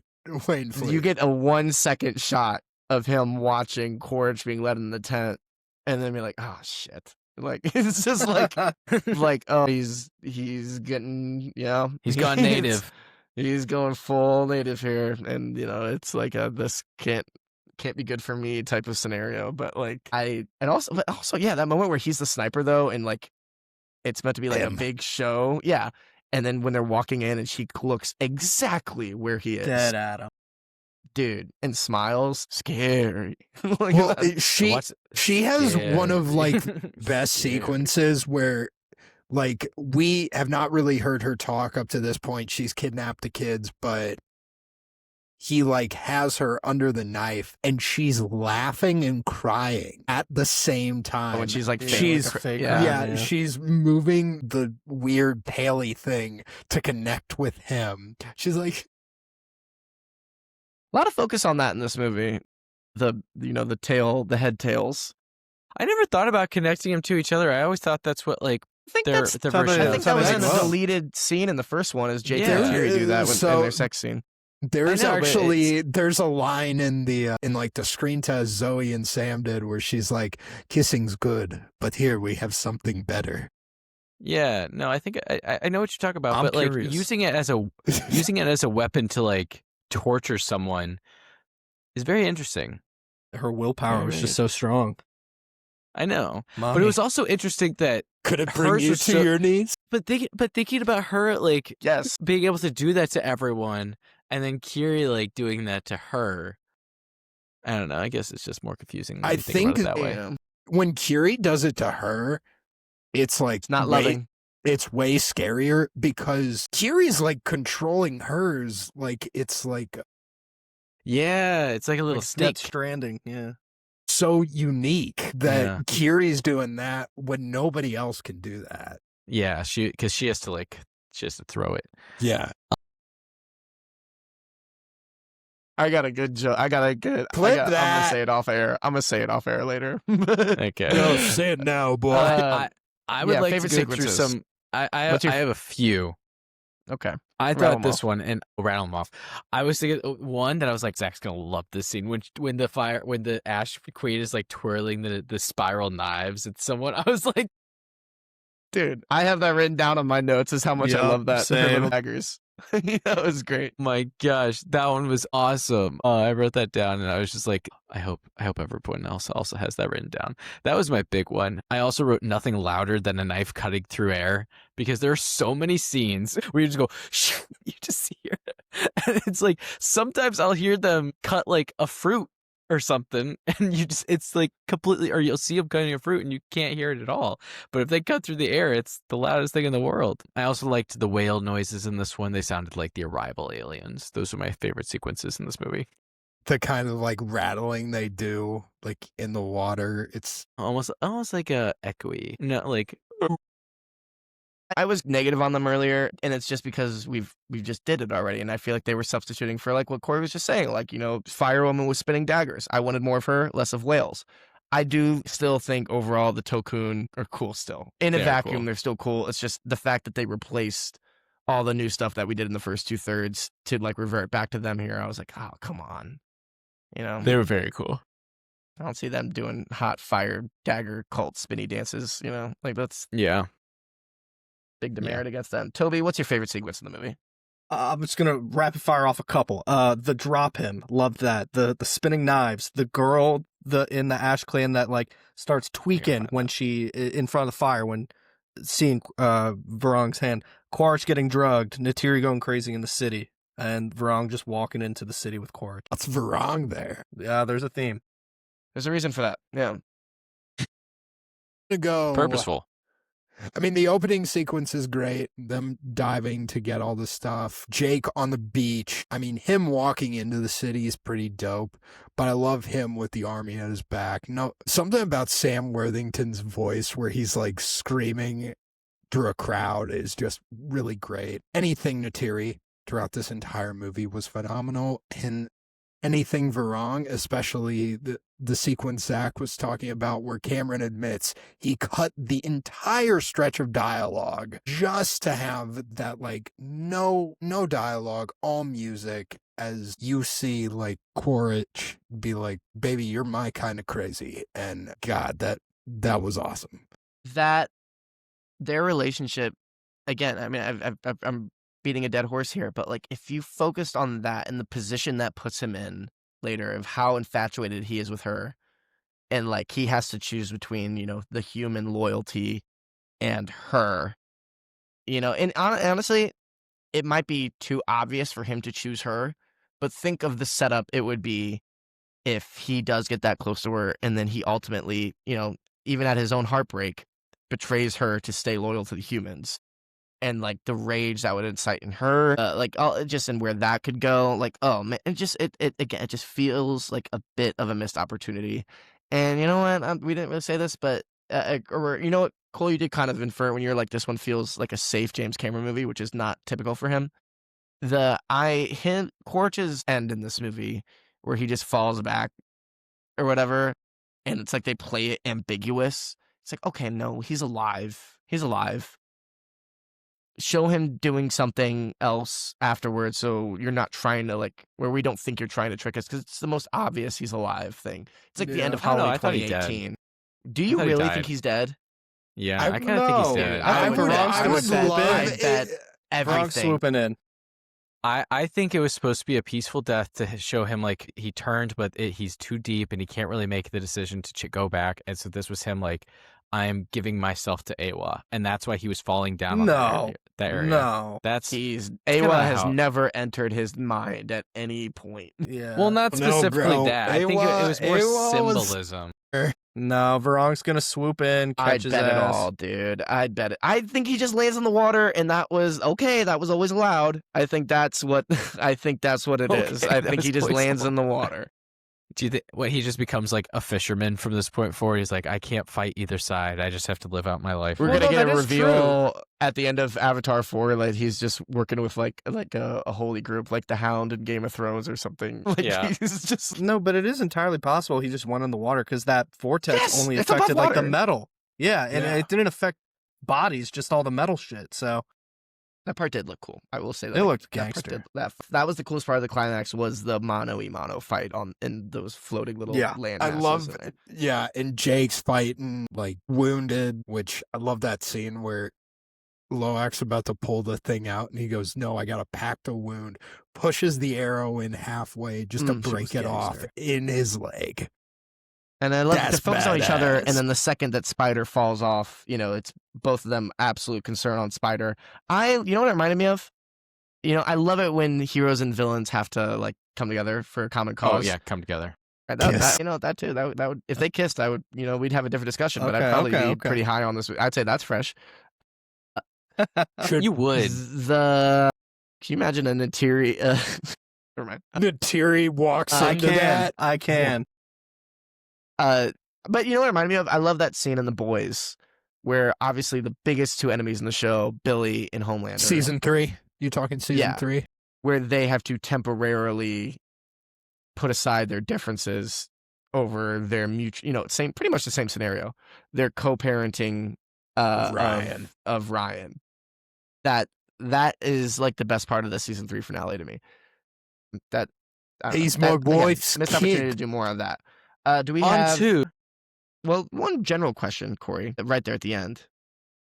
Could this be the end? And would you want it to be the end? Just gonna No. I'm gonna say it no. It couldn't be the end.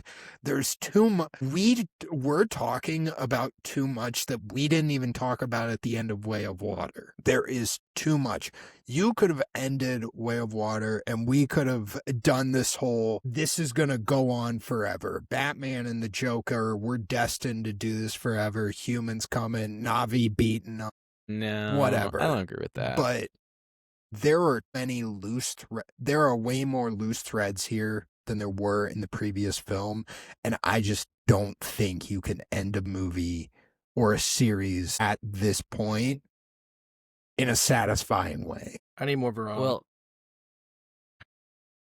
what if you were given Disney Plus spin-off 6-part series? miniseries. Yeah, I was gonna say a miniseries on her own.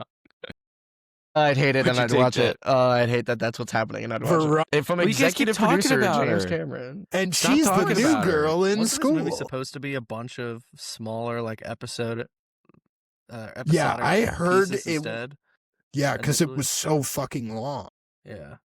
Dude, but all he had to do was just whatever. Doesn't matter. We've already talked about it. I would say I don't think it could be the end. I wouldn't want it. I went into it being very much open to it being the end, but once I saw how anticlimactic it really was, I was like, no, this really can't be the end. But I will say I want this to be the end of James Cameron being the hands-on director of it, because at this point, I think that this franchise could benefit from, as long as they adhere to the strict guidelines. Yeah. Oh my God. Yeah. The strict guidelines of the visual effects and how good those have to look. Like, we're not going to turn this into like Marvel CGI. Because then Corey, you called it like brouhaha or whatever. I was watching, even I think in terms of plotting, yeah. But I was like, I was conscious, because I've seen it twice now. I was like, second time watching it, I was like, even with my frustrations with how like the narrative has really just ground to a halt with this still looks better than any Marvel finale I've ever seen, like visually speaking. Period. There's that. Yeah. So like, as long as that is still consistent, I would rather have a fresh take on it And it's two ways. Not only would I rather have a fresh take on Avatar, I'd rather one of my favorite directors of all time, James Cameron, do something new. Go do something that's not an Avatar movie before you're too old. And I say that endearingly. He's like, honestly, he might be the GOAT, but he's 72 years old. Please Get go make J.J. Abrams in this no, movie no, series. Now Get hold on. J.J. in this. Now hold on. That's Get not what I J.J. said. Somehow, And then bring Sute in- return. Let's get Tina Fey on there. Just like Yeah, Gracie get- Abrams directed at this point. Get JJ and then put Ryan Johnson and then just act like Ryan Johnson's didn't happen and get JJ for number 6. Who? Yeah, go ahead. Review section. The awards. Apparently they strayed off course, and we're fairly certain they're in guerrilla hands. So why don't you use the regular army? What do you need us for? Because some damn fool accused you of being the best. Season. Bad. I don't know who called me a bad word here. Oh no, it disappeared. Someone said "suck it" or something. Yeah, Toby, because we put you last. Yeah. Yeah. I think it was get Toby fucked is what. Yeah. Who is your MVP for Avatar: Fire and Ash? I'm just gonna have to go with my boy Stephen Lang, Mr. Miles Quaritch himself. I just think he's wonderful. Watching his character struggle with conflicting ideas was well received by me. And I think his performance as Quaritch in this movie was his best yet. One scene I loved, like we said, was when him and Jake fled from Varong's posse and were talking about opening his eyes. Posse, yeah. Seeing Quaritch hesitantly close his eyes right after that, kind of solidifying at that moment he was holding on to his old beliefs all seemingly torn. I like that a lot. And I will say, if he decides to stick with the humans in the 4th movie and doesn't fully convert his ideology, I think that plot line will feel like it was for nothing, his whole confliction. They have the opportunity to do something really great with him, and I hope they see that through and give his arc the ending it deserves. Cool. I'm gonna go the newest edition, Una Chaplin. As Toby said, Varong, what a woman. But also, she is just such a unique villain to add at this point, where we have gotten the standard boilerplate military characters for the past 2 movies, bringing in a Na'vi, making her so interesting, bringing up this idea that there are Na'vi who aren't attached to Awa, who feel that Awa has abandoned them, is such a unique thing, and she plays it phenomenally. And dear God, she is beautiful and blue. Beautiful and blue. I'm going to say it. Zach, who's your MVP? I didn't get a chance to pick her when I really wanted to in the first movie. So, but like I said, she's great again in this one. Zoe Saldana. She's Neytiri. Still, overall, is still my favorite character in these 3 movies. So, I think Una Chaplin's Varang is my favorite new character in the past 2 movies. But Neytiri is still, she's my GOAT of the Avatar films. So I think everything they give her in this movie, I'm glad that she's returned to the forefront narratively, emotionally, with all the pathos that they give her in this one. And like I said, her combat scenes, awesome. Like clearly the highlight action-wise too here. So on both sides of the ball, she's an all-around player, full court. I think Zoe Saldana once again proves why she's one of the best doing it. So give her the Pirates of the Caribbean franchise. I'm asking at this point, just please let it be hers now. Give Anna that'd be Maria insane. the spot she deserves. Toby, do you remember that she's in the first movie? She's in the first Pirates of the Caribbean. She slaps Jack and tells him she's the one woman on the crew. Boat. And I'm like, you know what? You want to reboot it? They're like, oh, they want to do a female reboot of Pirates of the Caribbean, maybe with Margot Robbie. It's like, okay, I'm never going to complain about Margot Robbie, but like, come on, you can keep it connected and still do that. Like, just you lucked into having a blockbuster actress in a small part in your first movie because she wasn't famous then. You can literally just take that character and do anything you want with her now. And you can bring in Gibbs, let Gibbs be the carryover.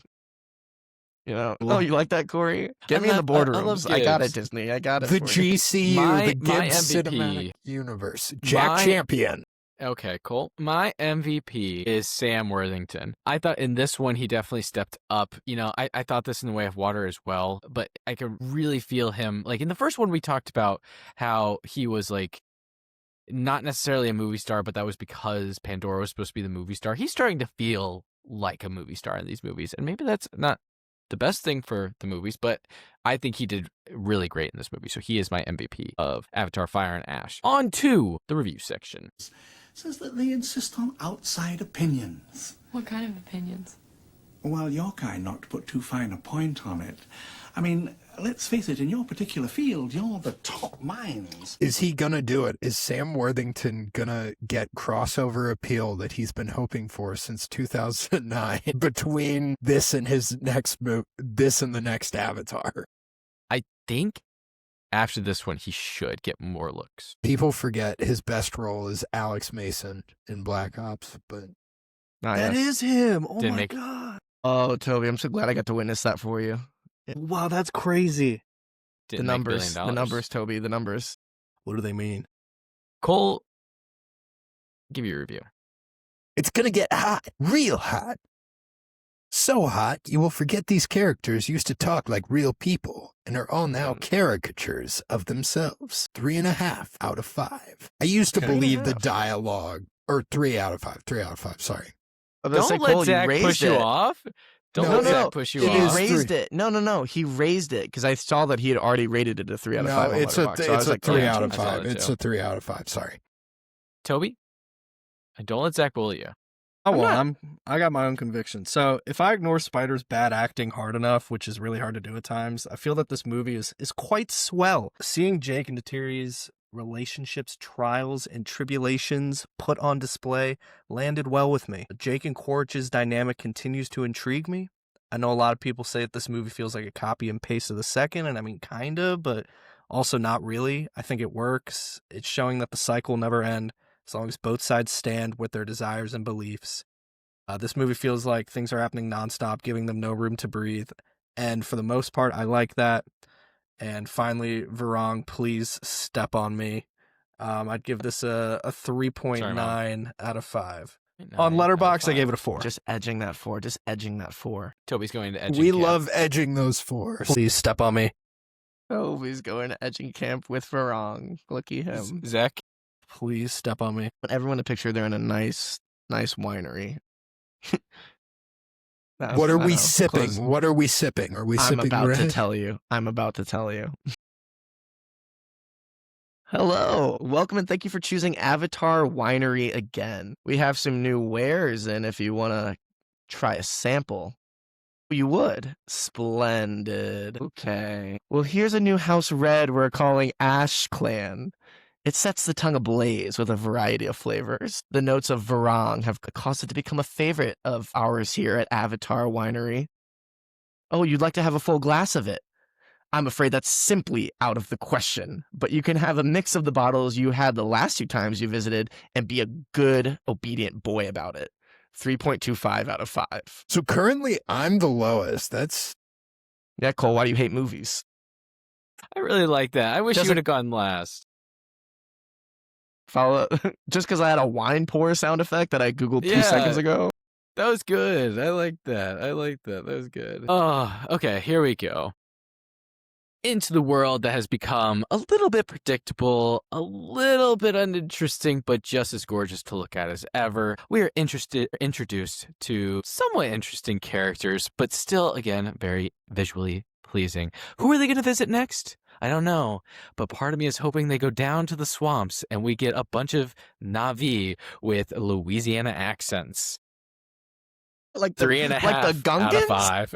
Like the Gungans from Naboo? 3.5 out of 5. I On want to to- see a Wait, photorealistic Avatar are we- style Jar Jar. are we giving I want our, to see I James just want- Cameron direct Jar Jar. You know, I want them to take like a. I want them to take like a franchise 10 year. rankings. Yeah, I want them to take like a 10-year gap, and then all of them are wearing clothes. Like all the Na'vi are wearing like people clothes, and like the swamp people are wearing like overalls. That'd be great. We do see a bit of a swamp here. We do see kind of swampy stuff after the initial Yeah, we rescue, and do. they kind of like land there after that initial rescue in the first I'm half. gonna go Avatar, 2 Way of Water, 3 Fire and Ash, but I think it is close. So we're going 1 to 3. I'm going Avatar, then Way of Water. I think it's pretty easy. Toby? Avatar, and yeah, probably 1, 2, 3, but 3 is close to being my second. Yeah. I'd say 3 had the potential to be my number 1, but then it, just did what we already talked about. So I'm gonna go 1, 2, 3. It's really had it right Clean there. sweep. Had it right there. in its grasp. Clean sweep. Let it slip. On to the post-credit scene. You're still here. It's over. Go home.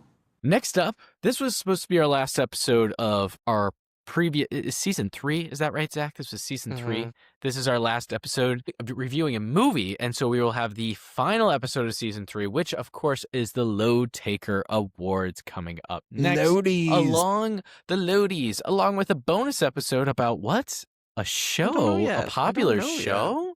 I don't know. Interesting. Not a movie. Very interesting. I wonder what it is. So stay tuned about that. You'll hear more about that during the Loadies or the Taker Awards. Who's the best taker? Loadies. Oh, better. I like this. Taker. Best taker of Loadies, baby. But what have we been watching? Let's let our guest go first. Toby, what you been watching? So yeah, I just finished binging Pluribus. Really enjoyed it, and also been rewatching Attack on Titan. Love that. It's a great show. Zach? Best show ever. I'll take this What's moment what's your to 2026 movie ranking looking like so far? Oh, you know what? I'm gonna save that for the Loadies. No, but your I will 2026 movies that you've seen this 26. year. New movies. I haven't seen I'm seeing my first 2026 movie this Friday. By the time this episode comes out, it might come out. This episode might come out on a Friday, but it might come out on Saturday. I don't know. A lot going on. I am seeing Primate this Friday. That'll be the first one. Looking forward to that one. But one of my favorite movies of 2025 that I want to highlight here. I'm not going to reveal where it is on my ranking yet for the overall year. I'll save that for the Loadies. But Marty Supreme, go see it. Run to the theater to go see it. You know, I think Timothée Chalamet is maybe the actor going right now. He's definitely on the Mount Rushmore of current actors, at least in terms of like he is at that movie star status that is really not around anymore, where it's like I will see a movie no matter what it is because he is in it. Like I think if this is, some other jabroni that, I know, but if this is Callum Turner playing Callum Turner relevant right now, sounds like he's the next Bond, but if this is Callum Turner playing Marty Supreme, like a ping pong guy, even with all the other things being the same behind the scenes, the reviews are like, oh, it's great, and it's that Safdie brother made it, and Desiazione or whatever her name is, she's great if she's in it. Like I'm like, oh, I'll probably see it, but I don't know for sure. If this is a Timothée Chalamet movie, I'm gonna go see it. Like he's at that level. Same thing with like the way that Leo is now, except for Leo only does a movie every like 3.5 years, so that's also part of it because it's like an event when Leo's in a movie now. I think that's where Timothée Chalamet is, and I think this movie Marty Supreme lives up to it. Big fan. Toby, you saw it. Toby, what'd you think of it? I give it a 4.5, and I damn near might give it a 5 next time I see it. I think it's fantastic. I 4.5. I was at a 4, and then I saw a friend from Toby and I's friend Jake Mosher. I saw his review, and I was like, you know what? Yeah, and I bumped it up to a 4.5. So Attaboy. I'll have to go see it. I've heard nothing but good things, so you it's should, on the man. list. It's better than Fire and Ash. Yes. Yeah, Well, no, genuinely. don't lie. I got a ridiculous amount of Fandango gift cards for Christmas, so might have to take a trip to the movies. Movie I gave a rewatch. Let's go to the movies. I saw a shirt with those guys. I came dangerously close to getting it, Corey. Uh-oh. They're all Not just dangerously close. On the little lobby cartoons from the just bobbing old their theaters. head. On January 2nd, I was just chilling on my couch going through HBO Max, and I saw a movie pop up. Hadn't watched it probably since it was in theaters. I gave Superman Returns a rewatch for the first time in like I said, probably 20 years. Brandon Routh is criminally underrated for his Superman portrayal. I think it gets a bad rap just because the way it was directed. And there's a scene at the end of the movie where Parker Posey and him are sitting on an island, and they're like, okay, 06. They're like, what are we going to eat? I don't remember anything about it. Kevin Spacey is about to eat a dog at the end of the movie. His Lex Luthor is, not a dog. Cole, I haven't seen that movie since theaters with you and your dad and brother, which would... and that was 06, and I do think that was with who I saw it with. I think it was with you and your family. So that's we are going on 20 years now of me having not seen that. So I'm due a rewatch. You know what? I was going to try to do this before the new Superman that came out this past year, and I didn't quite get it done. I only got through the first 2. And God. Really, he's great. Yeah, it's a great Clark Kent line reading from Superman 2 there. That Corey and I like a lot. But he first one amazing. I think it's damn near a masterpiece. Second one it's a bit of a mess, but still good because Christopher Reeves and Margot Kidder and Gene Hackman, they're all still great. I have yet to finish Superman 3 because I've started it 4 times. Have not watched 4 yet. Heard it's awful. Good. And I will watch Superman Returns. And you know what? If I'm feeling really frisky, I might watch that oft labeled, atrocity, that original Supergirl movie. I might watch that too. So I might watch them all. Be a completionist before the new Supergirl. I also finished a small show called Stranger Things. Like some people. You shut your fucking mouth about it because I haven't. I'm keeping that one close to the vest. Conformity gate. It's happening. Corey, what you been watching? I have been kind of on a little bit of a streak here. I haven't seen a lot of movies that came out in 2025, and then I missed some that came out in 2024. So I have, since the last time we were recorded, I have watched one battle after another. The Substance. I rewatched Sinners. And I watched Jay Kelly. I really liked all of them. I don't think there was a movie that I watched that I didn't like. Sinners I knew I was gonna like, but Sinners is a really good rewatch. Even though I think the rewatchability on it, I thought it was going to be low, but it's actually pretty high. It's really good. I still haven't seen that. It was more enjoyable the second time, I think. Jay Kelly is really good. I told my sister about it, and she told me to watch the making of it, so that's on the docket to watch that, because they have a lot of good one-shots, Zach, which I know you're quite a big fan of. But they're doing it like... Zach. They call you one-shot Zach. But yeah, they surely do. They have a lot of sequences where it's like real life, and they're going into like a flashback or something, and it's like all one shot, so it's really well shot. And so seeing the making of it, I think, will be interesting. So I'm going to be watching that next. And then The Substance, it was crazy. I don't know if you guys saw my Letterboxd review of it. I was pretty proud of that one. Cole, you got to go look it up. I think you must have watched something too quickly afterward, because it will hide your review on the timeline. It will only show one movie from a review from someone on a timeline. So if you give a review for something, and then I watched The Martian really soon right after doing that. Then yeah, it hit the Substance review. It buried it. I'd have to I'd have to either go to the movie and see that you gave a review for it, or go to your account and look at your diary. Let me tell you right now, I'm not going to read it. I'm not going to read what I wrote on. Don't worry, I'm already there. But those are.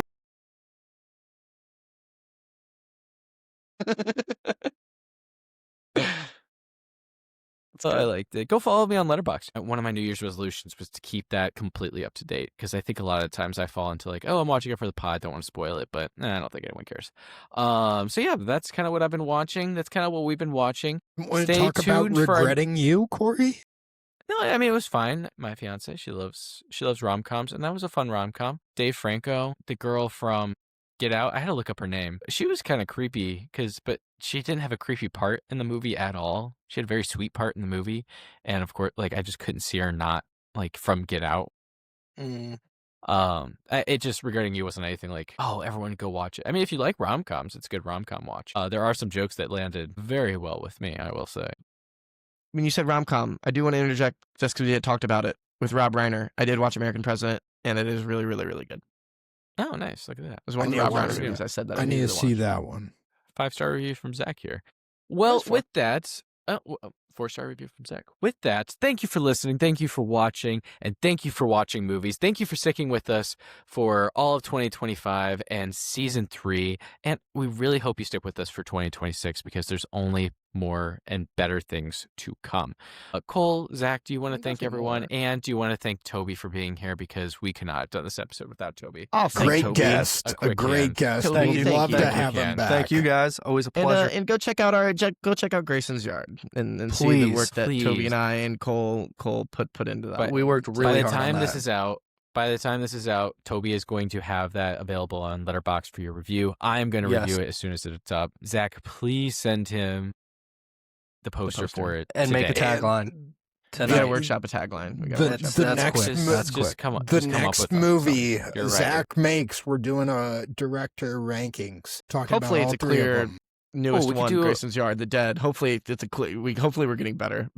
Well, I do like The Dead a lot. The Dead's scary, man. I'll tell you that. You really it is Toby scary. and I also helped out on The Dead. I did say the one thing I'll say before we log off. If we've landed around a time when you're in town, Can we do it around Adam, our enemy of the pod, Adam's events this coming year? You know what? Maybe we can talk about it. That's not a bad idea. New Orleans can be a setting. I did tell Toby that, and nothing's locked in. If a great idea comes my way that's opposite from what I'm saying now, then that's what's going to happen. I did say I do want to kind of do a 180 back from Grayson's Yard back towards the dead tone and make it scary again. That would be the goal, I think, on my end when I'm thinking New Orleans of it. could be a cool setting. Dude, I don't want to Someone spend will actually die. hour of my time working. I don't want to be stressing over anything in New Orleans. That's beyond a hangover. Except buying me drinks, baby. That's right. Yeah, maybe during his exactly. wedding. That won't be so hard. But yeah, I would say maybe if you're willing to extend your week around then maybe. Yeah, We'll see. think We'll I'm figure planning it on getting in earlier. Anyway, I would love to. I really want to. I know the last time it hasn't really worked out, and the time before that you were filming it at school. So, Maybe a little but RWC anyway, cameo. until then, stick with us for the loadies, and then stick with us for our special episode coming up. And then after that, we will announce what our first series of 2026 will be. But until then, just keep watching movies. See ya.